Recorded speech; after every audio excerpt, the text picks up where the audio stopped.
Olá, tudo bem com você? O CNT Notícias SP está no ar e a gente confere agora os destaques desta edição. Imóveis populares estão sendo usados para aluguel por temporada e a prática já é investigada como possível fraude.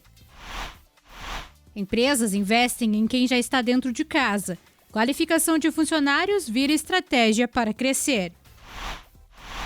Estrada de Ferro Bahia-Minas não carrega mais o trem que uniu os estados, mas as histórias dessa época ainda resistem ao tempo.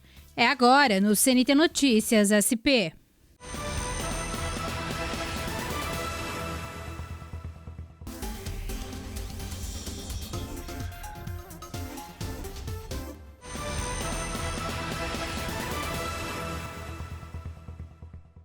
E a gente fala de habitação. O que era para garantir moradia, quem mais precisa, virou motivo de alerta em todo o país. Imóveis de programas habitacionais estão sendo usados para aluguel por temporada, uma prática que pode ser irregular e já é investigada em diferentes regiões do Brasil. A reportagem mostra como esse desvio pode comprometer políticas públicas e trazer consequências para quem descumpre as regras.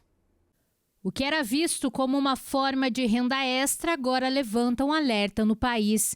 Imóveis de programas habitacionais estão sendo anunciados em plataformas de aluguel por temporada, uma prática que pode ser irregular. Em São Paulo, o tema já é investigado. Uma CPI apura fraudes em habitações de interesse social e mais de 100 casos envolvem suspeita de locação por curta temporada. E a regra é uma só: imóveis com subsídio público devem ser usados como moradia fixa, mas na prática, esse limite nem sempre é respeitado. Imóveis de programas habitacionais, como Minha Casa Minha Vida, têm uma exigência clara: devem ser usados como moradia permanente do beneficiário. A legislação proíbe expressamente a locação, a cessão e o uso para fins comerciais. Isso inclui as plataformas de aluguel por temporada.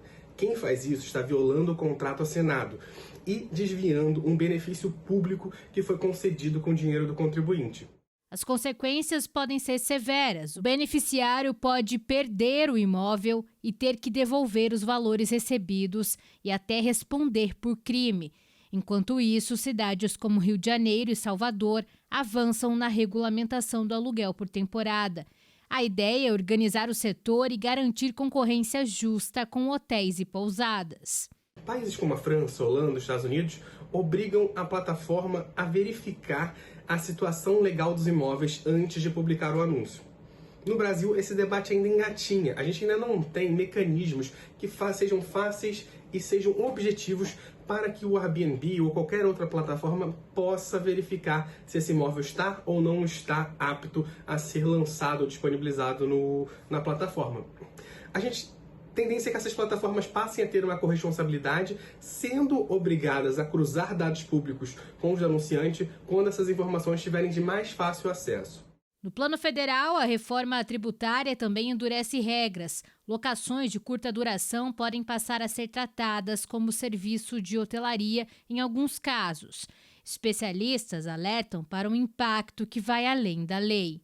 Cada imóvel desviado para uma ferramenta dessas é uma família que ficou sem acesso à moradia. O programa ele tem fila de espera. Não estamos falando de um contrato descumprido apenas. Estamos falando de alguém que ocupou o lugar de quem não precisava. A criatividade financeira tem um limite, e esse limite aqui se chama o interesse público. Entre o direito de propriedade e o interesse público, o desafio agora é encontrar um equilíbrio e garantir que políticas de moradia cumpram o papel para o qual foram criadas.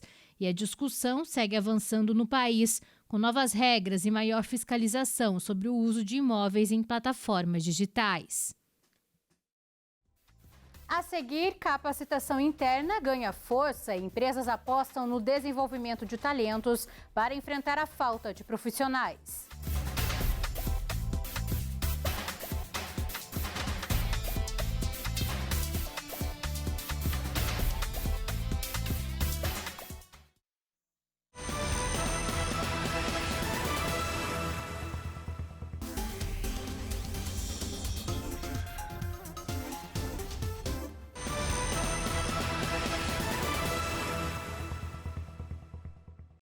Em um mercado cada vez mais competitivo, empresas têm buscado novas formas de se destacar.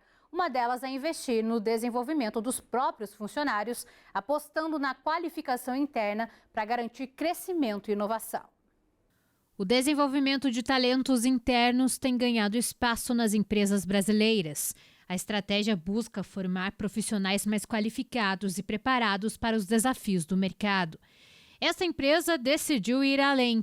Em 2025, criou uma comissão voltada exclusivamente para a capacitação e valorização dos colaboradores. A Comissão de Desenvolvimento e Avaliação Pessoal passou a implementar projetos que estimulam o crescimento profissional dentro da própria empresa. Um dos motivos é a falta de mão de obra mesmo disponível no mercado de trabalho. A gente, como outras empresas, começou a identificar que, com o tempo, não somente a mão de obra qualificada, mas a mão de obra no geral, assim, ela está cada vez mais difícil de encontrar. O outro motivo é realmente valorizar o nosso colaborador aqui dentro. Entre as iniciativas está o programa de incentivo à mudança de função. A proposta permite que o colaborador assuma novas atividades com treinamento, avaliação e até apoio financeiro. A gente desenvolveu um programa, de desenvolvimento que é realmente pegar esse pessoal, a gente pede para os engenheiros, os encarregados das nossas obras e setores, identificarem possíveis potenciais colaboradores que querem ter uma alteração de mudança de função, querem ter crescer dentro da empresa.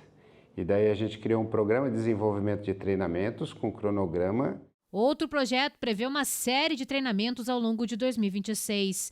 Os cursos vão incluir conteúdo teórico e prático com avaliação e certificação. A iniciativa surge em um momento desafiador. Empresas enfrentam a falta de profissionais com habilidades específicas, mesmo com o desemprego em baixa. Às vezes a gente não consegue mobilizar as turmas devido a essa distância que eles ficam e diversas turmas pelas obras, mas a gente resolveu que isso não ia ser mais um impeditivo. Então, por isso, esse desafio, por mais que seja grande, a gente resolveu que vai vencê-lo. Por isso, investir em quem já está na empresa tem sido uma solução eficiente. Além de melhorar a qualificação, a estratégia aumenta o engajamento e o sentimento de pertencimento dos funcionários. O resultado é uma via de mão dupla. Empresas ganham profissionais mais preparados e colaboradores encontram mais oportunidades de crescimento. No próximo bloco, a gente embarca em uma viagem pela história. A Estrada de Ferro Bahia-Minas, que já foi ponte de integração entre os dois estados, hoje guarda lembranças que atravessam gerações.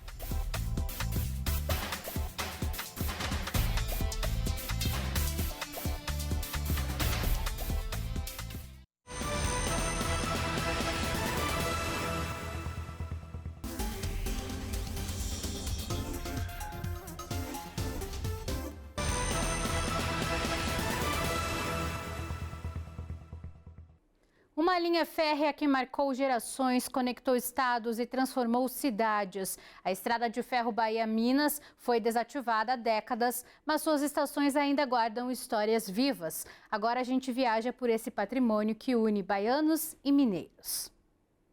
Criada no século XIX, a Estrada de Ferro Bahia-Minas encurtava distâncias e movimentava a economia.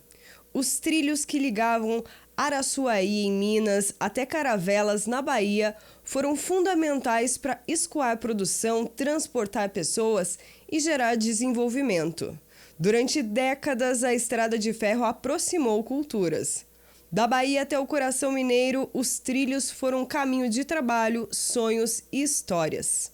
Na época dessa Estrada de Ferro, aqui era uma colônia de fazendeiros que tinha grande número de terras, e aí, em razão disso, essa estrada, quando veio, junto dela, veio trazendo o progresso total. Então, aqui era mais ou menos uma média de 5 a 10 mil funcionários fazendo tudo isso na mão. Então, atraiu várias colônias de turco, libanês e várias outras nações chegaram junto com esse progresso que estava chegando na região. Chegaram os grandes comerciantes aqui e que junto deles chegou o progresso da cidade. Tudo era transportado por essa rede que aqui tinha.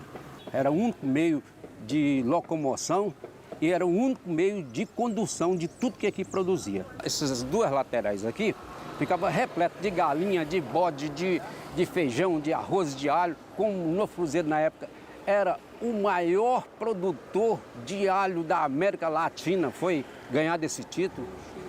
Então, era tudo transportado. Com o fim da operação ferroviária em 1966, muitas dessas cidades perderam seu principal elo de integração.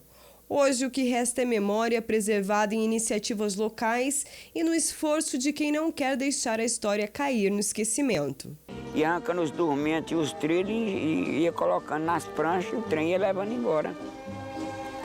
Ia levando embora e voltava, tornava a apanhar até tirar tudo, os trilhos.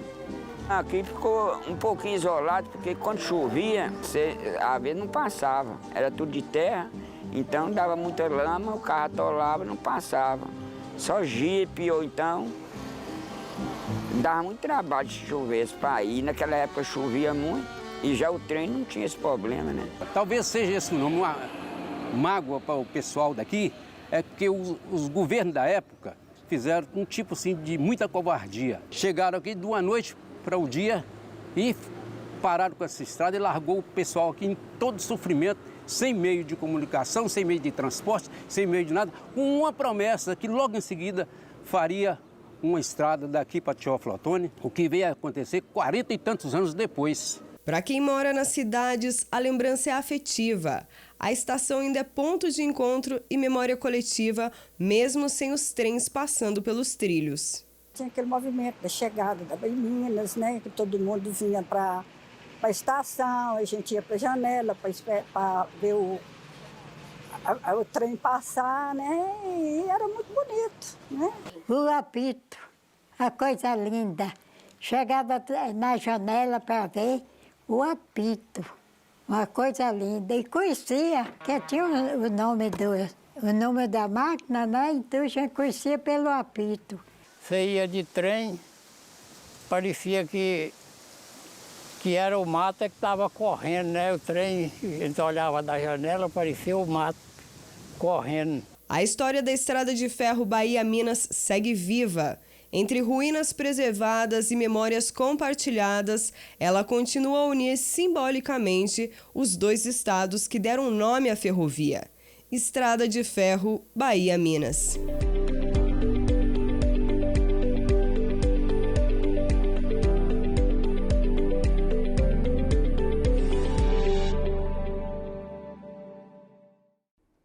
A gente fica por aqui. Você pode acompanhar toda a nossa programação no aplicativo CNT Play. Eu te encontro amanhã. Até lá.